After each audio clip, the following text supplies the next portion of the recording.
আপনি কথা বললে কি কি সমস্যা হতে পারে? যতদিন চুপচাপ সব মেনে নেবেন ততদিন সম্পর্কটা শান্ত থাকবে। কিন্তু যেদিন সত্য কথা বলবেন সেদিন থেকেই সম্পর্কটা টালমাটাল হতে শুরু করবে। বোকা সেজে থাকলে সম্পর্কটা ভালোই চলে, কিন্তু সত্য বলার সাহস দেখালেই সম্পর্কের মুখোশ খুলে যায়। সত্য যতই পবিত্র হোক, তা বলার সাহস যখন আসে তখন সম্পর্কের রং ঝরে যেতে শুরু করে। যতদিন আপনি বোকার মুখোশ পরেন ততদিন সম্পর্ক নিরাপদ থাকে।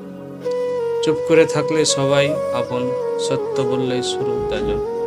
বোকা ভাবলে হাসি মুখে কাছে টানে, সত্য বললেই ভালোবাসা সরে যায় দূরদেশে।